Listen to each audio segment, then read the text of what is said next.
ಎಷ್ಟೋ ಜನಕ್ಕೆ ಈಗ ಆಲ್ರೆಡಿ ಆಫರ್ಸ್ ಕೂಡ ಬರ್ತಾ ಇರುತ್ತೆ, ಸೀರಿಯಲ್ಲು, ಸಿನಿಮಾ ಅಂತ ಹೇಳಿಬಿಟ್ಟು. ಈಗ ಕೂಡ ಕಾವ್ಯ ಅವ್ರಿಗೆ ಯಾವುದೋ ಕಾಲ್ ಬಂದಿತ್ತು ತೆಲುಗು ಸೀರಿಯಲ್ ಅವ್ರ cinema I don't know, but Telugu ಅನ್ನೋದೊಂದು ಗೊತ್ತಾಯಿತು ನನಗೆ. ಮುಂದಿನ ಪ್ಲ್ಯಾನ್ ಏನು ಕಾವ್ಯ?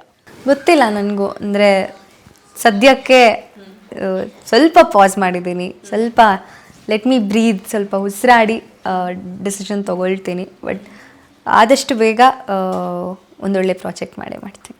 ಓಕೆ, ಇನ್ನು ನೀವು ಆಲ್ರೆಡಿ ಧಾರಾವಾಹಿ ಮುಖಾಂತರ ಮನೆ ಮಗಳಾಗಿದ್ರಿ, ಈಗ ಬಿಗ್ ಬಾಸ್ ಮುಖಾಂತರ ಒಂದಷ್ಟು ಅಭಿಮಾನಿಗಳನ್ನು ಸಂಪಾದನೆ ಮಾಡಿಬಿಟ್ಟು ಕರ್ನಾಟಕ ಜನತೆಯ ಮಗಳಾಗಿದ್ದೀರಾ. ಸೊ ಇನ್ನು ಮುಂದಿನ ಹೆಜ್ಜೆ ಬಹಳ ಸೂಕ್ಷ್ಮವಾಗಿಡಬೇಕಾಗತ್ತೆ. ಯಾವ ರೀತಿಯಾಗಿ ಎಂಟರ್ಟೈನ್ ಮಾಡ್ತೀರಾ, ಏನು ಎತ್ತ ಅನ್ನುವಂಥದ್ದು ಒಂದು ಗುರಿ ಅನ್ನೋದಿರುತ್ತೆ. ಈಗ ಬಿಗ್ ಬಾಸ್ ಹೋಗಿನ ಮುಂಚೆ ಇದ್ದಂತಹ ಆಲೋಚನೆಗಳು, ಅದಾದಮೇಲೆ ಇವಾಗಿರುವಂತಹ ಆಲೋಚನೆಗಳು, ಗುರಿ ಇದನ್ನೇ ಮಾಡಬೇಕಪ್ಪ, ಇದೇ ವೇಲ್ ಹೋಗಬೇಕಪ್ಪ ಅಂತ. ನಾನು ಬಿಗ್ ಬಾಸ್ಗೆ ಮುಂಚೆನೂ ಅಷ್ಟೇ, ಏನಾದರೂ ಸರಿ, ಹೆಂಗಾದರೂ ಸರಿ, ಏನೋ ಒಂದು ಮಾಡಿಬಿಡೋಣ ಅನ್ನೋದಿರಲಿಲ್ಲ ನನಗೆ. ಪ್ರತಿಯೊಂದು ಹೆಜ್ಜೆನೂ, ಪ್ರತಿಯೊಂದು ಇವಾಗ ಏನೋ ಒಂದು ಮಾಡಿ ಇದಾದಮೇಲೆ ನೆಕ್ಸ್ಟು ಇದಕ್ಕಿಂತ ಬೆಟ್ರಾಗಿ ಏನೋ ಮಾಡಬೇಕು ಅನ್ನೋದೇ ನನ್ನ ಒಂದು ಇಂಟೆನ್ಷನ್ನು. ಸೊ ನನ್ನ ಗ್ರಾಫ್ ನೋಡೋದು ಹಾಗೆ ಇದೆ, ಲೈಕ್ ಸ್ಮಾಲ್ ಕ್ಯಾರೆಕ್ಟರ್ಸ್ ಮಾಡ್ತಾ ಲೀಡ್ ಮಾಡಿ, ಆಮೇಲೆ ಸಿನಿಮಾ ಮಾಡಿ, ದೆನ್ ಬಿಗ್ ಬಾಸ್ನ ಎಕ್ಸ್ಪ್ಲೋರ್ ಮಾಡಿದ್ದೀನಿ. ಐ ಥಿಂಕ್ ಇದಕ್ಕಿಂತ ದೊಡ್ಡದಾಗಿ ಏನೋ ಒಂದು ಮಾಡಬೇಕು ಅನ್ನೋದೇ ಎಲ್ಲ.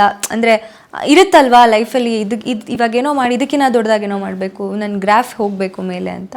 ಸೊ ಅದ್ರ ತಕ್ಕಂತೆ ನನಗೆ ಬರೋ ಆಪರ್ಚುನಿಟೀಸಲ್ಲಿ ನನಗೆ ನನ್ನ ಕರಿಯರ್ ಗ್ರೋತಿಗೆ ಯಾವ್ದು ಹೆಲ್ಪ್ ಆಗುತ್ತೋ ಅದನ್ನು ಸೆಲೆಕ್ಟ್ ಮಾಡಿ ಮಾಡ್ಕೊಂಡು ಹೋಗ್ತೀನಿ. ಸೂಪರ್. ಇನ್ನು ನಾವು ಕಾವ್ಯನ ನೋಡಿದ್ದು ಹಳ್ಳಿ ಹುಡುಗಿ ಪಾತ್ರದಲ್ಲಿ ಹೆಚ್ಚಾಗಿ. ಈಗ ಹೇಗಿರುತ್ತೆ ಅಂತಂದರೆ, ಇತ್ತೀಚಿನ ದಿನಗಳಲ್ಲಿ ಗ್ಲಾಮರಸ್ ಕಾಣಿಸ್ಕೊಬೇಕು ಅನ್ನುವಂಥ ಆಸೆ ಪ್ರತಿಯೊಬ್ಬ ಹೆಣ್ಮಕ್ಳಿಗೂ ಕೂಡ ಇದ್ದೇ ಇರುತ್ತೆ. ನಾವು ಹಿಂದಿನ ಸೀರಿಯಲಲ್ಲೂ ಕೂಡ ನಾವು ಹಳ್ಳಿ ಹುಡುಗಿ ಪಾತ್ರದಲ್ಲೇ ನೀವು ಮಿಂಚಿದ್ರಿ. ಆ ಲಂಗಾದವಣಿ ಅದೆಲ್ಲ ವಂಡರ್ಫುಲ್ ಆಗಿ ಕಾಣಿಸ್ತೀರಾ ಅದರಲ್ಲಂತೂ ನೀವು ಟ್ರೆಡಿಷ್ನಲ್ ಲುಕ್ಕಲ್ಲಿ. ಇನ್ನು ಕೊತ್ತಲವಾಡಿ ಸಿನಿಮಾದಲ್ಲೂ ಆಲ್ಮೋಸ್ಟ್ ಆಲ್ ಹಾಗೆ ಇತ್ತು. ಈಗ ನೆಕ್ಸ್ಟ್ ಪಾತ್ರಗಳನ್ನ ಯಾವ ರೀತಿ ಚೂಸ್ ಮಾಡಬೇಕು ಅನ್ನುವಂಥ ಮೆಂಟ್ಯಾಲಿಟಿ ಇದೆ ನಿಮಗೆ? ಪಾತ್ರಗಳು ಮತ್ತು ನನಗೆ ಇವಾಗ ಕತೆ ಕೇಳಿದಾಗ ಆ ಕ್ಯಾರೆಕ್ಟ್ರಲ್ಲಿ ನಾನು ನಾನು ಇದಕ್ಕೆ 100% ಕೊಡ್ಬೋದು, ಇದನ್ನು ನಾನು ಮಾಡ್ಬೋದು ಅಂತ ಅನಿಸೋ ಕ್ಯಾರೆಕ್ಟರ್ಸ್ನ ಖಂಡಿತವಾಗ್ಲೂ ಒಪ್ಕೊಂಡು ಮಾಡ್ತೀನಿ. ಸೂಪರ್.